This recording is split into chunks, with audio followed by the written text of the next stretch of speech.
परमपिता परमात्मा प्यारा आदरणीय गीता दीदी, आप सौने विशेष आटली सुंदर कथा करावनार मालुबेन, विष्णुभाई અને માલુબેન અને વિષ્ણુભાઈનો સમગ્ર પરિવાર અને આપ સૌ વસોના ભાવિક ભક્તો, ધર્મપ્રેમી આત્માઓ, આ પવિત્ર પુરુષોત્તમ માસની અંદર ખૂબ સુંદર કથાનું આયોજન કર્યું છે. આયોજન કરવા માટે સૌથી વધારે મહેનત આપણા પંકજભાઈની છે. પંકજભાઈને આપણે જોરદાર તાલીથી વધાવી લઈશું, કેમ કે પડદા પાછળનો હીરો છે, આગળ આવતા નથી. આ ગીતા દીદી આપણને કેટલા સમયથી સુંદર ગીતો, સંગીત, ગરબા સાથે કથાનું રસપાન કરાવે છે. તો ગીતા દીદીને વસ્તુના સર્વ ભાઈ બહેન તરફથી ખૂબ ખૂબ અભિનંદન. એમની આવી કથા હર હંમેશ થતી રહે, દેશ વિદેશની અંદર એમનું નામ બાલા થાય એવી પરમ કૃપાળુ પરમપિતા પરમાત્માને મારી દિલની પ્રાર્થના છે. ખૂબ ખૂબ આગળ વધે, એમની જીભ ઉપર માં સરસ્વતીનો, માં જગદંબાનો સદા સાથ રહે એવી પ્રભુને પ્રાર્થના છે. માલુબેન અને માલુબેનનો પરિવાર, મને ખ્યાલ છે જ્યારે મધુબા હતા ત્યારથી માલુબેનને ઓળખું છું, કેમ કે તે વખતે અમે જૂના સેન્ટર પર રહેતા હતા.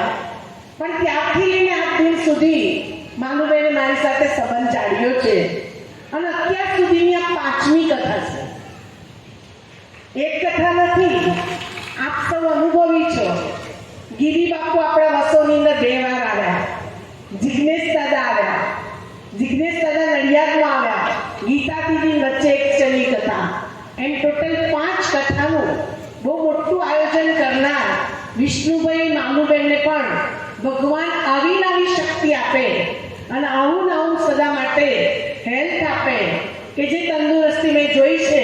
કાલ રાતે હું ઓરિચક લઈ ગઈ તો ત્યાં આવ્યા હતા, વિચારો તમે, જે અહીંયા 2-2:30 વાગ્યા સુધી કથાની અંદર બેઠેલી વ્યક્તિ રાતે 10 વાગે ત્યાં ઓરિચક લેની અંદર કથાની અંદર પહોંચ્યા હતા. મને એમ થાય કે માલુબેન જાગૃતિ જોત લાગે છે, સૂતા લાગતા નથી.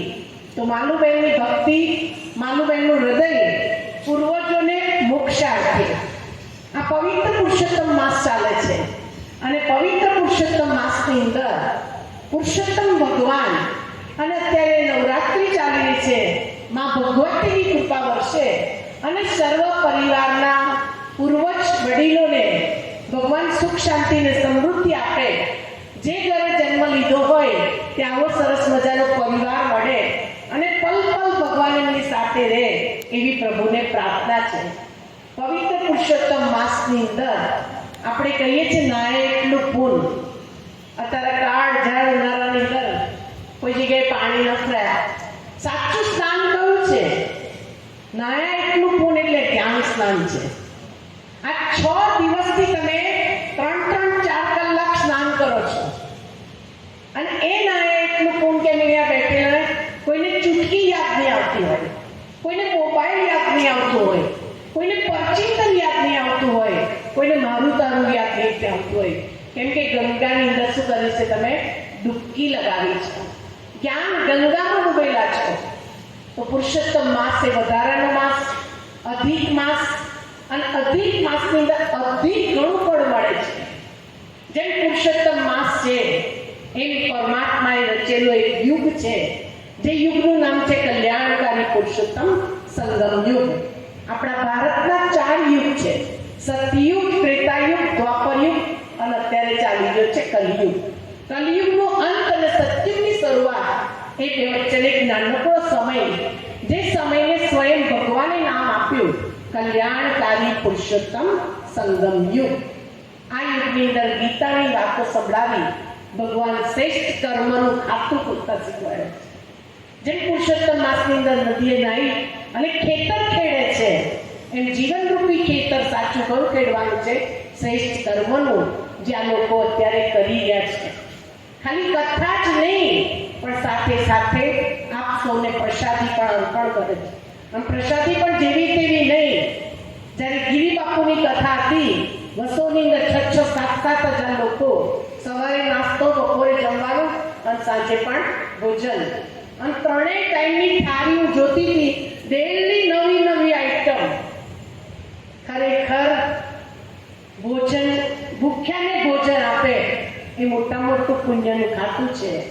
તો આ સમગ્ર પરિવારને આ પવિત્ર પુરુષોત્તમ માસની અંદર 30 દિવસની વાર્તાઓની અંદર જે મને પાત્રોને પડ્યા, આજની વાર્તા તો નણંદ ભોજનની વાર્તા છે. આજની વાર્તાની અંદર નણંદને જેમ કર્યા એમ આજની કથા કરાવનાર, આજની કથા સંભળાવનાર સૌને પણ પુરુષોત્તમ ભગવાન પડે. જેમ ભોળી મુગ્ધાને પડ્યા એમ આપ સૌ ભોળી માતાઓને ભગવાન પુરુષોત્તમ પડે અને આપનું જીવન સુખ શાંતિ અને સમૃદ્ધિથી સંપન્ન બને એવું સાચું ખેતર ખેડીએ, સાચું બિયારણ નાખીએ, શ્રેષ્ઠ સંકલ્પોનું, શ્રેષ્ઠ કર્મોનું અને પવિત્રનું જે અત્યારે આપણને દીદી સંભળાઈ ગયા છે એ પવિત્ર જ્ઞાન આપણા જીવનમાં ઉતારી ઊભા થઈને ખંખેરી નહીં નાખવાનું, પણ જોડે લઈ જવાનું. જેટલું જોડે લઈ જશો એ પર્સનલ પ્રોપર્ટી બની જશે. મેડિકલ ડોક્ટર ત્યારે બને કે નોલેજને પોતાના બુદ્ધિ ધારણ કરે ત્યારે. એમાં જ્ઞાન તમે બુદ્ધિમાં ધારણ કરશો તો તમે ખરેખર દિવ્યતાને, પવિત્રતાને, સત્યતાને, અંદર સદગુણોથી ભરપૂર થશો અને મા અંબાની કૃપા આપ સૌ પર સદા વરસતી રહે એવી શુભભાવના અને શુભકામના. આજના પ્રસંગે અમને અહીંયા બોલાવ્યા, માન સન્માન કર્યું એ બદલ માનુબેન અને માનુબેનના પરિવારનો, ગીતા દીદીનો ખૂબ ખૂબ આભાર. અમારા બસોની અંદર તમે આવ્યા અને બધાને રસપાન કરાવ્યું. આટલી સુંદર સભાની અંદર તમે જો આટલા તાપની અંદર આટલા બધા ભાવિક ભક્તો બેઠા છે, આપ સૌની કૃપાથી એમ આપની કૃપા સદા વરસતી રહે એવું શુભ ભાવના અને શુભકામના.